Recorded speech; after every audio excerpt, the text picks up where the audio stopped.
Hello there, Stanley Carr here.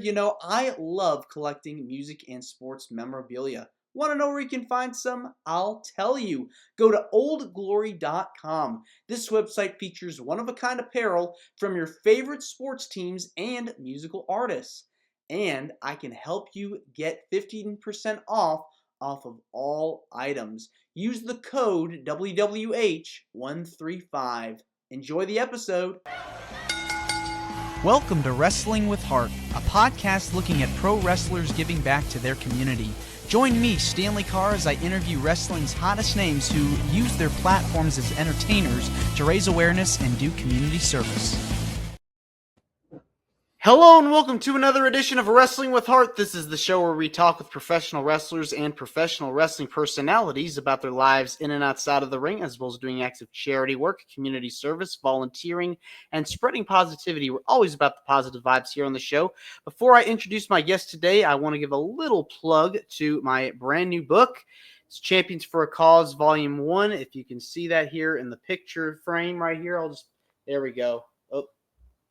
Got it here. Yes, Champions for a Cause, Volume 1. It is our first book consisting of 40 interviews with a variety of different stars from the WWE, TNA, WCW, ECW, many more. You can buy it on Amazon. $15 in paperback. We will eventually get a Kindle, but you can now get your copy today. Champions for a Cause, Wrestling with Heart. Check it out. Now, I've got a very special guest here with me here today. He is a former WWE Tag Team Champion, has wrestled all over the world. I am pleased to welcome PJ Black. Welcome to Wrestling with Heart. Hey, brother, thanks for having me. I know we've been trying to do this for a while, and I don't often do these, so you must have a good team to have tracked me down. Pleasure's all mine. So I was doing some research on you and your career. You are the son of a wrestler and have kind of grown up in a wrestling family. Let's talk about your first memories of the business and kind of what made you decide to pursue a career in professional wrestling. Wow, yeah. Like you said, my father was a wrestler and my grandfather was a promoter, actually. So I always just grew up in the business. Ever since I was a kid, that's all I wanted to do, I think I decided very early in life that was what I wanted to do. I wanted to drop out of school because I knew I was going to be a wrestler. My dad was like, no, if you drop out of school, then you have to pay rent. So I was like, okay, I'll finish school. So I started like very early in high school. And in South Africa, you couldn't be a pro athlete if under the age of 18. So I had to, fake papers and I had to wrestle under a mask. Nobody knew it was me. I had this long wig on and it was a whole ordeal, but it was fun. I think my first memory, not my first memory, but what solidified that for me was I just turned 12 and I was at this wrestling show and they needed a referee. And I was so nervous. My dad's like, you watch this shit all the time. Like you can count to 3, you can count to 10, just get in there. And he just threw me in there and I refereed this match. And once you see how the magic is done, like close up, you're like, oh yeah, this is definitely what I'm going to do with my life. We all have to start somewhere. It's those little things that you work around different avenues, different pathways. And I think that's the cool thing about the wrestling business is you don't necessarily have to start out as a wrestler. You can referee, you can manage, you can ring announce, whatever it is, there's a place for you. And so I'd imagine getting to referee was pretty fun. Oh yeah, and there was a lot of action happening. It was a pretty big match at that time. There was people gigging and like going through tables and stuff. It was very exciting. Well, at what age did you start training? Because you said like you had to work around like some stuff. Yeah, I mean, like my dad was a promoter, so he had a couple of wrestling schools, and we had 2 rings in our backyard. So I was always playing around with my friends and practicing moves on them. And years later, I didn't think about it at the time, but like all my friends were like, man, that's so cool to see on TV because you used to practice all those moves on us all the time when we were kids.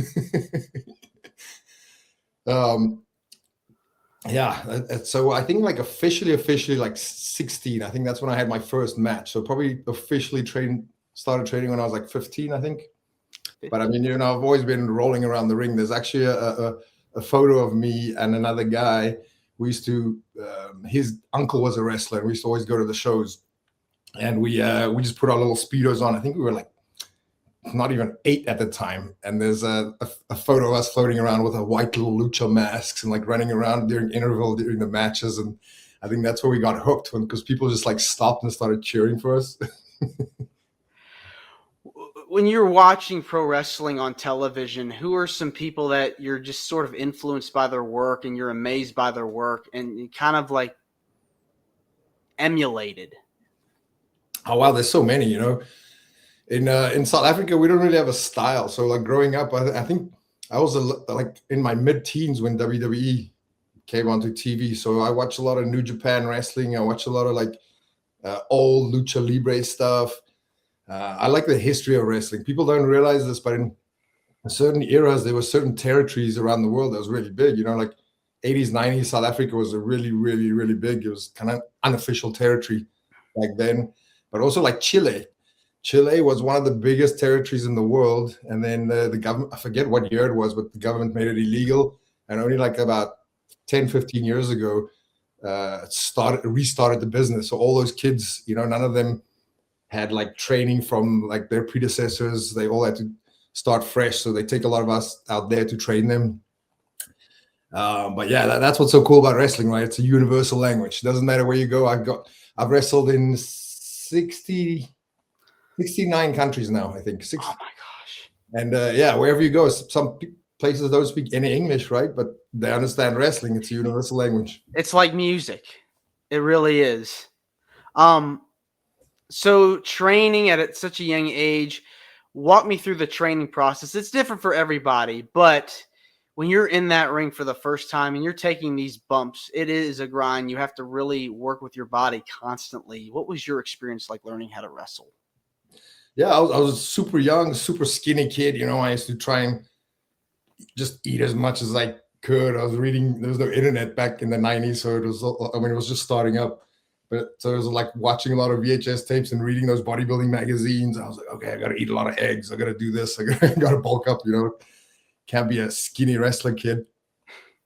And yeah, it was a wild journey. I had a guy that like forced me to go to gym every day. He was a much older wrestler from like mid-Africa at the time. Very thankful for that. But I always used to just play around in the ring, like because we had it in our backyard. So I would go, no phones or internet. So I would run upstairs, put the VHS tape in, like study the move, run down, and then try it out. One day I got home from school, and there was this kid must have jumped over the fence and started playing in the ring. And I was like, what the hell? This is my ring. But then again, I was thinking, oh, I can practice some moves on this kid. And I did. And me and him practiced for years, probably like 2 years. And then we became a tag team after that. Fast forward, what is it now? 26. 29 years later, that kid is Leo Kruger, or known as Adam Rose to most fans. It's amazing how your careers kind of become full circle, because you would eventually end up in the WWE. And so prior to that, though, you had wrestled like in various parts of the world. So I'd imagine coming to the United States, it was sort of an adjustment. Massive adjustment, but it was probably one of the most fun eras in my life. Came to a new country. I had my little backpack on with just my wrestling gear. That's it. Learning a new culture. I went straight to FCW, which was the developmental at the time before it was NXT, and probably the best time of my life, because I didn't have any bills to pay. I didn't have I didn't have a car or a phone or any of that. People would just pick me up and go to wrestle every single day, and I was like, to me, that was living the dream. What pieces of advice did you get from your dad? And eventually, when you start training in FCW, pieces of advice that they're giving you that you've applied to today, things you might be able to recall? Wow, that's a tough one, because there was so many little things, my dad had so many gems. I'm actually writing a book about it right now, because there were so many good things that he said to me, and he had so many good one-liners, and he was such a man, he would have definitely been canceled if he was alive today. he was definitely a real life heel. He was a talker too. So in South Africa, whenever a wrestler, they needed someone on the news or some soap opera or something, it was always my dad, because he had the gift of the gab. He was very satirical, funny, borderline narcissistic. So he was a really good heel, and he could capture an audience. Those are the kinds of heels you just love to hate, because it's like the crowd involvement. You see their face on screen, they get a reaction, and that goes for baby faces as well. The heroes. And my dad tried being a babyface for a couple of years, and he was like, "Yeah, this is not for me," and he just went back to that. And I had to live with that. Like, a lot of people play a character on TV, but like, I came home to my dad, and I was like, "Man, you're still a dick. Like, you don't have to be the wrestler dude at home." We used to like play pool every day to see who was gonna do the dishes, and when we like legit got mad at each other, instead of like disciplining me like a normal parent would, he was like, "See you in the ring in 10 minutes." And he used to stretch the shit out of me. My dad was a gold medal Olympist. He had national colors in multiple different sports. He was just like a badass. So I was stretched very often. Let's just put it that way. But it helped prepare you for when you went to FCW and you work with these guys, work with the trainers. They're teaching you so much, giving you this knowledge. And then eventually NXT rolls around. This was back before the NXT as we know it today. It was the kind of like a game show, right? It was like 8 people vying for a WWE contract, a spot on the main roster. It was, at the time, it was just such an interesting concept, because it was like taking the elements of reality television and combining it with Raw and SmackDown. What was your thoughts on being recruited for NXT and starting up with the company at this time? Yeah, I was very excited. At the time I was already in the US for a couple of months, and they pitched this idea to us in FCW about this like reality show called NXT, and they wanted to make it like kind of like The Ultimate Fighter. Remember that show? Mm-hmm. Where we all stay in this house, and it's like an actual competition, right? And then true WWE fashion, time comes around, and they didn't do any preparations. They didn't get the house, so they're like, on the day they were like scrambling, like, "Oh, I guess we'll just do like some kind of game show where we have them compete, but also do matches, and just put a microphone in their hand and let them do promos." And like, I think we messed it up so much that all the other seasons had to be heavily scripted. But it was fun. It was pretty cool to be in that position, because I think I was in developmental for only like 6 months when those talks started. I didn't think I was going to get picked for that. I was just having fun, and I didn't care. I was just like, I get to wrestle every day, so I get to live my dream. Like, I don't care what show I'm on, what I do. But it was pretty cool because it was unique too, because there was nothing to reference. It wasn't another season to go look. Is like, this is kind of how the show is. We knew it was wrestling, but they try to make it like a game show.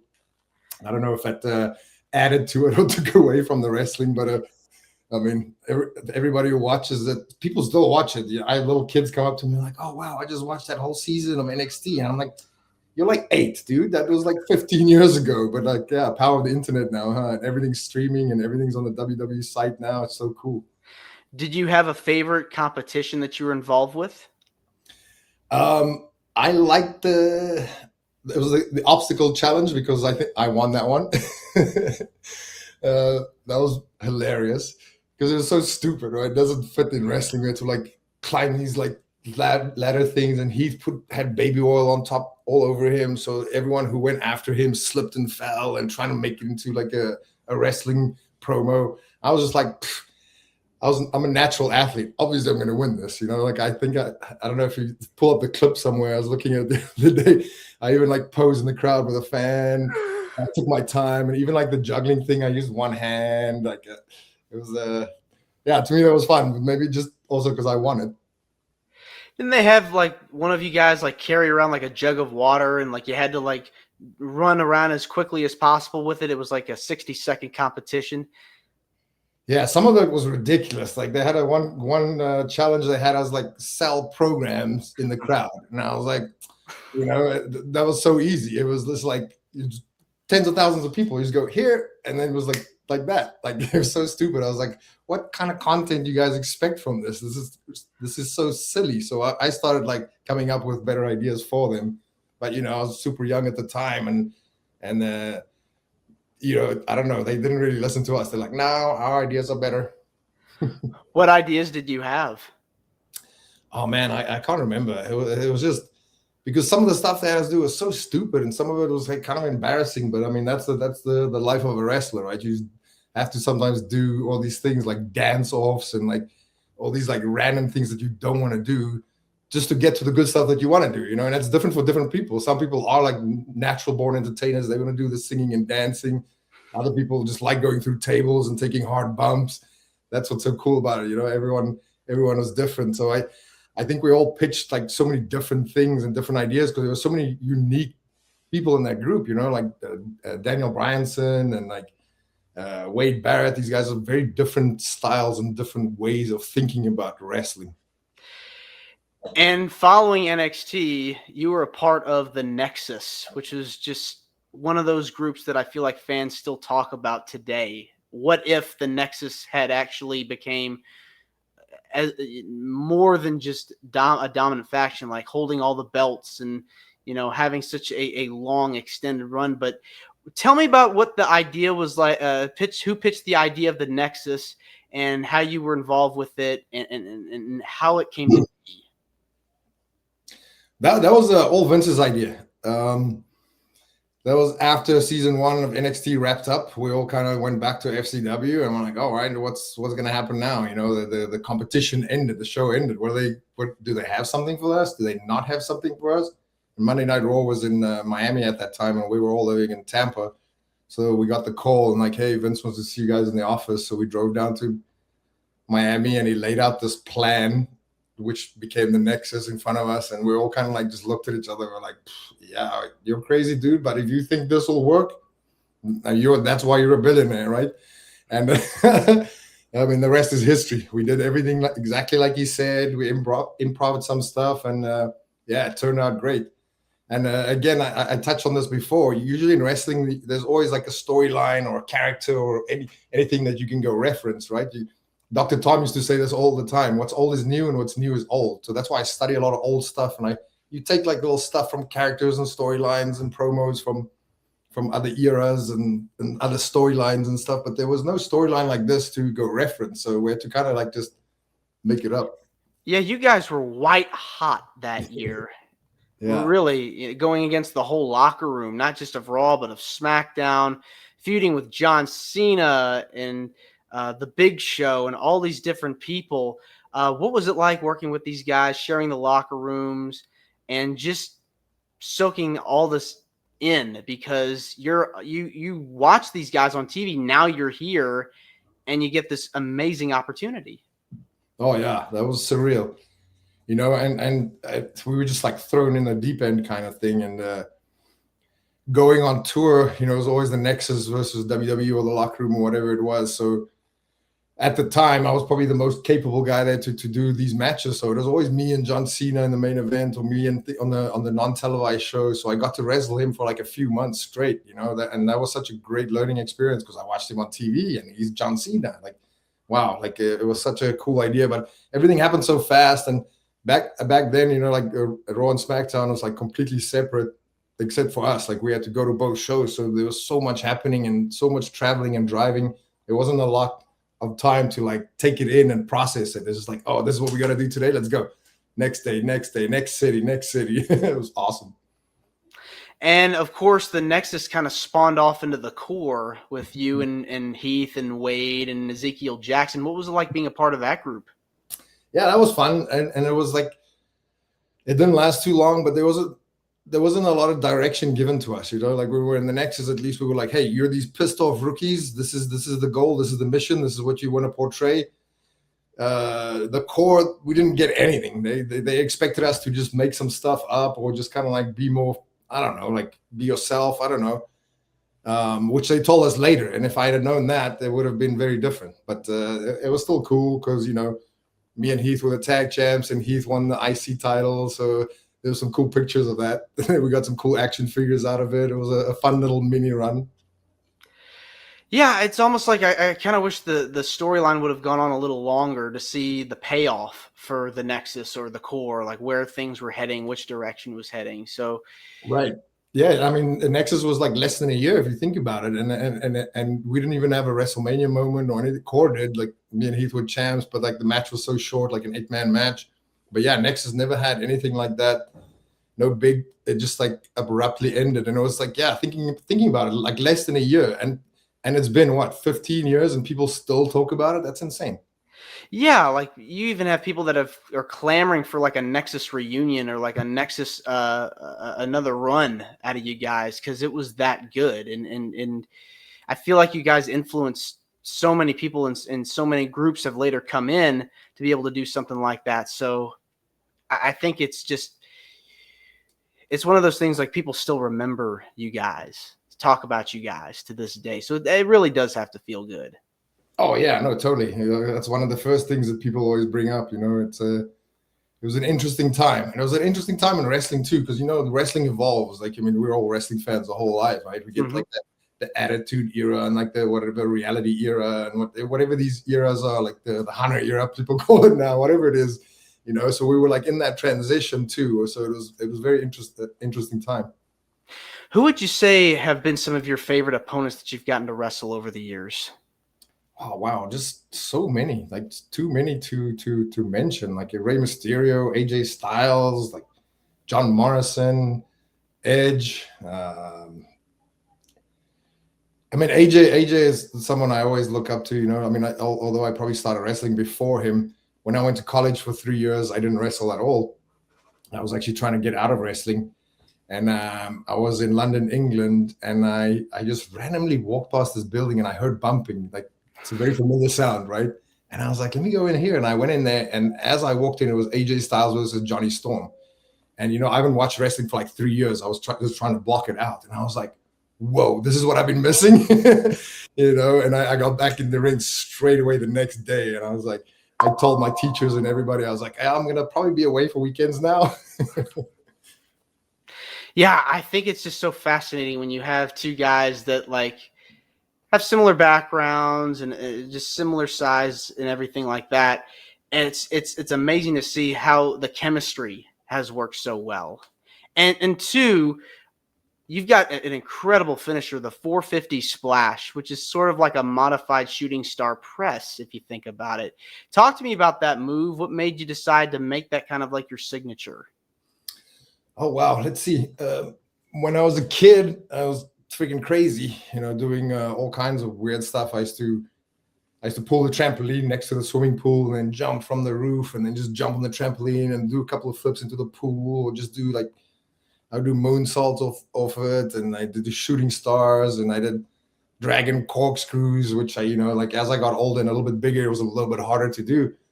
And I remember wrestling in England. I wrestled, I don't know if you can remember the name Paul Burchill. Mm-hmm. So it was like a week before he got signed. So they were billing him as this monster. He was just like squashing everybody. And it was like my first match in England.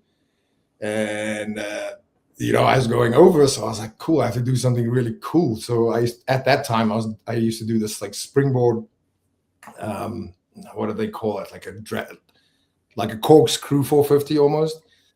And I was just so heavy at the time. I was so blown up and so bulked up. And I was like, I don't know if I can springboard right now.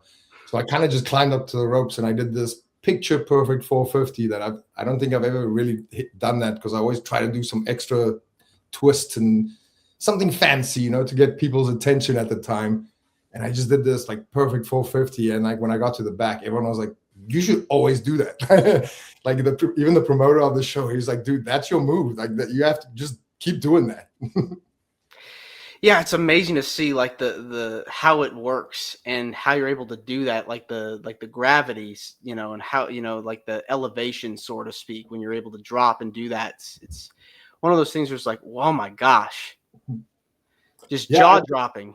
Thank you, man. Appreciate that. Yeah, it's crazy because I did it so many times, because I started doing it as a little kid. So like, it's crazy how good my accuracy is. I can hit anybody anywhere in the ring. Like people always go like, hey, where do you want me to set up? I'm like, wherever you are, I can get there. Wade Barrett actually tested out that theory once.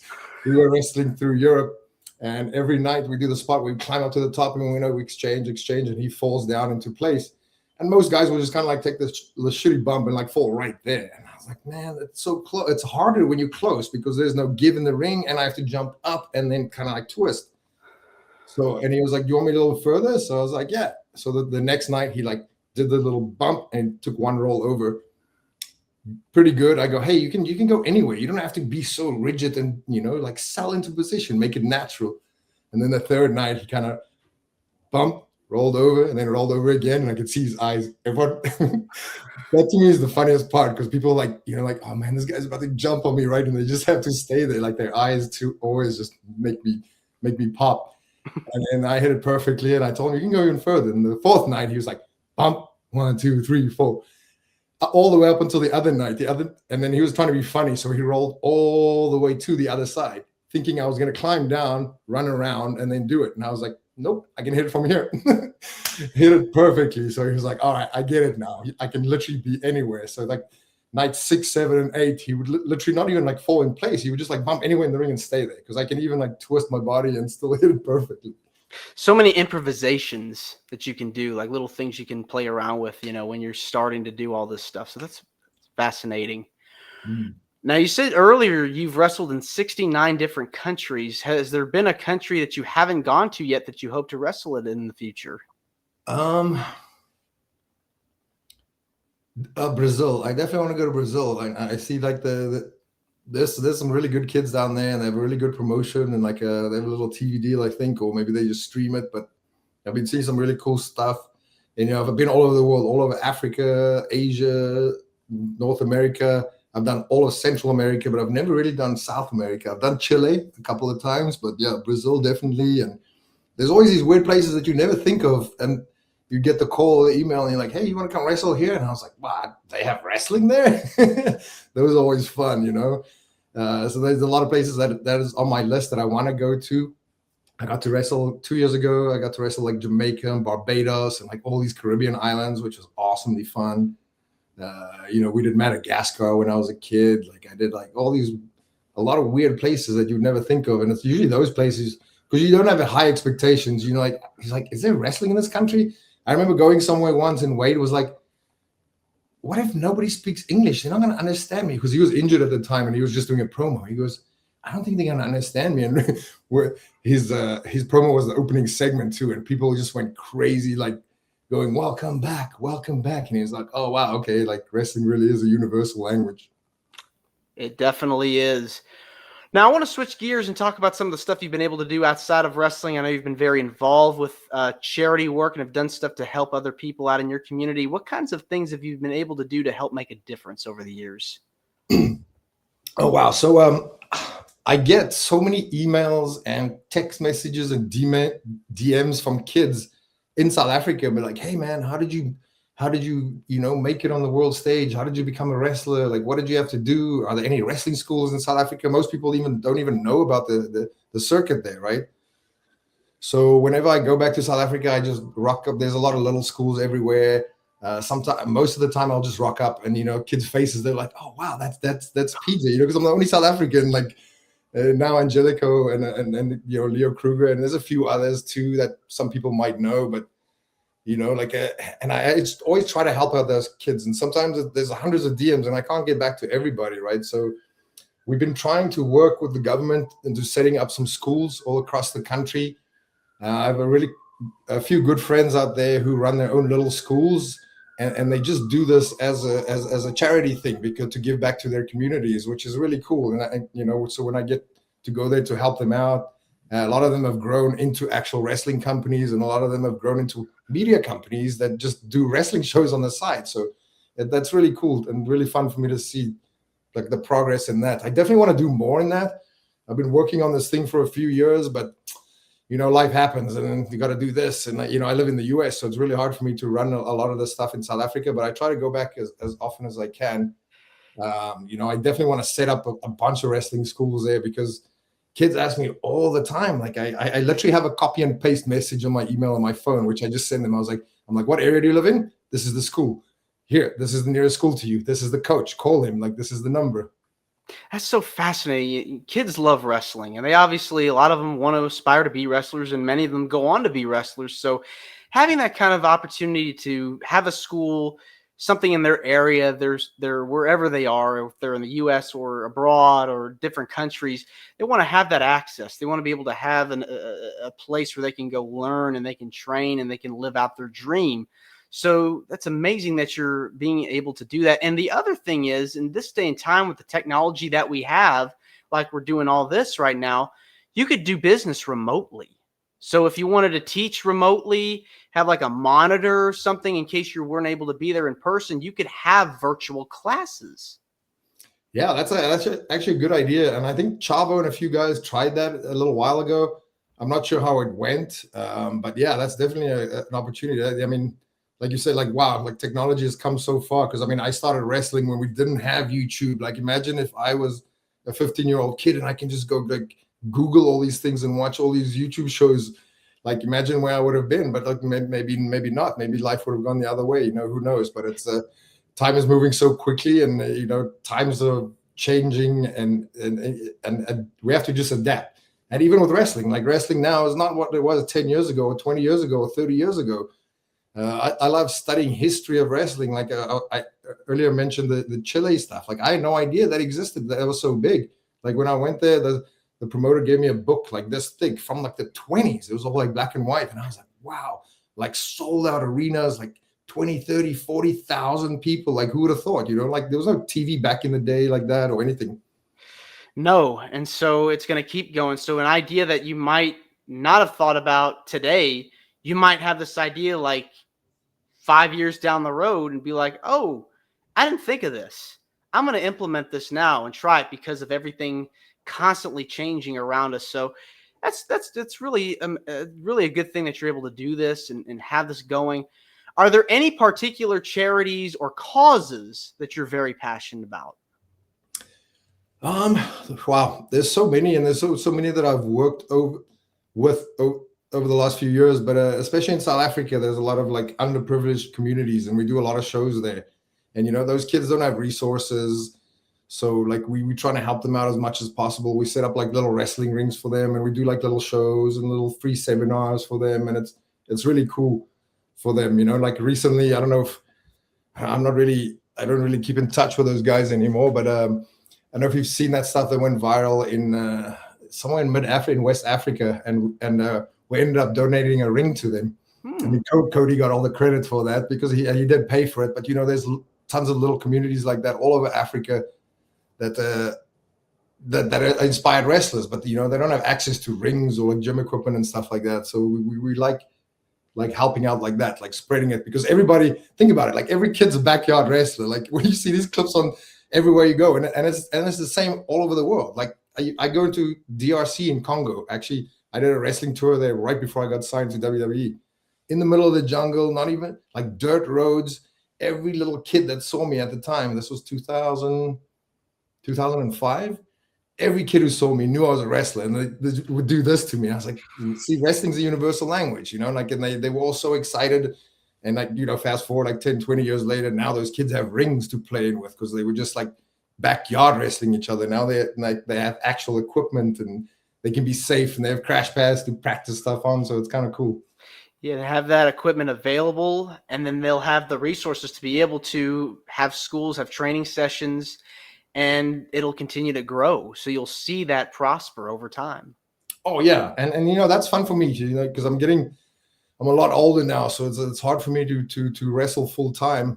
So, but I like to give back. I love wrestling. I love teaching and seeing the joy on these kids' faces when you teach them, or even just when you rock up. Like, I would usually, like I said earlier, I wouldn't even like announce that I was going to be at a school. I would just do like an impromptu seminar, and like these kids, like they get so happy, you know. And it reminds me of me when I was that age. Like, I would have been so excited if a wrestler came to my school and I was like an actual wrestler that's on TV and teach me these things.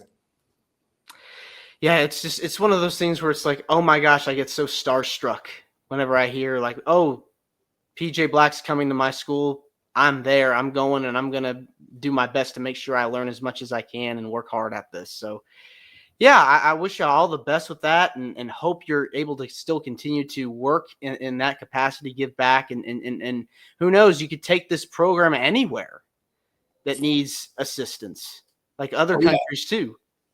Exactly. And actually have been the last like maybe 3 or 4 years.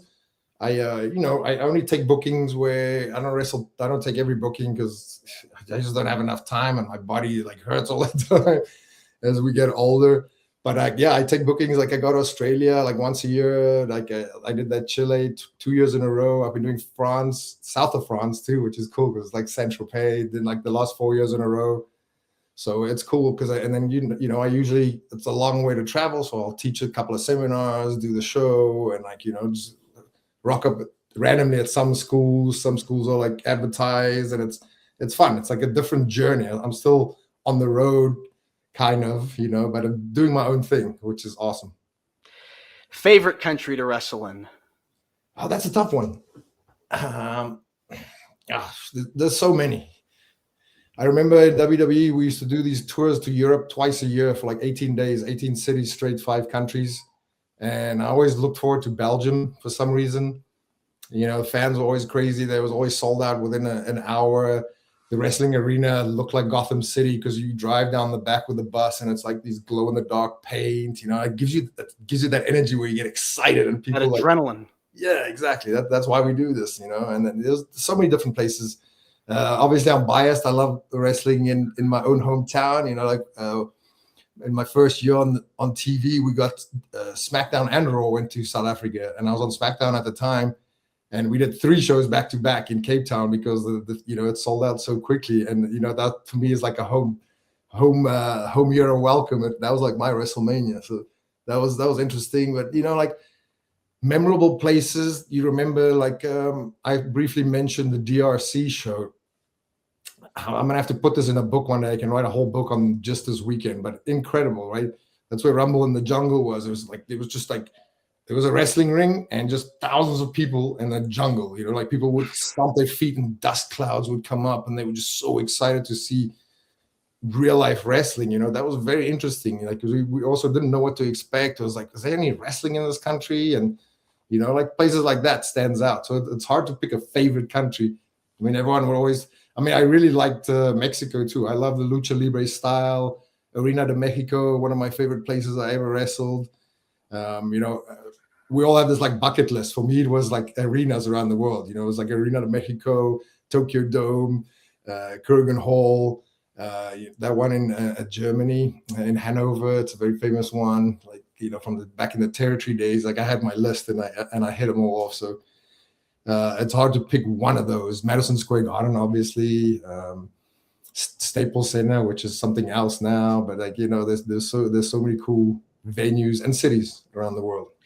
Yeah, you've had so many opportunities to go and wrestle at different places, and so many stories to tell. I'm looking forward to if and when you get that book released, and definitely would love to have you back on here to talk about it. I would definitely take you up on that, and we'll come back here and talk about it. Excellent. Well, PJ, thank you so much for coming on to Wrestling with Heart. It means a lot to me and to my listeners and viewers that are watching this on YouTube. Where can people find out more about you on social media? And if you have anything you want to plug, feel free. Instagram, PJ450, X, Twitter used to be Darewolf333. I used to be I go through phases. I'm like super active on there and then not super active, just depending on what I do. And where I'm at, like I don't have a lot of stuff to post these days, which is weird because we're all doom scroll our phones all the time. There's just so much content, right? Like once I like pick up my phone to post something, I just get down the rabbit hole of something and like looking at clips because I don't get time to watch the pay-per-views anymore. So for me, it's like a lot of clips online, and then I forget to post. I'm like, oh, that's just why I went here is to post something, and you just get in that doom scroll loop, and then you know how that goes. But I mean, like I said earlier too. A lot of kids DM me and they find me, they find my email and they ask questions. I'll always try to get back to as many people as possible if I can. All right. Well, thanks again, PJ, and you're more than welcome to come back. I appreciate you, man. Thanks so much. All right. Take care. Bye-bye. This is Wrestling with Heart. I hope you found this podcast to be informative and entertaining. If you did, please hit the subscribe button and look out for the next edition.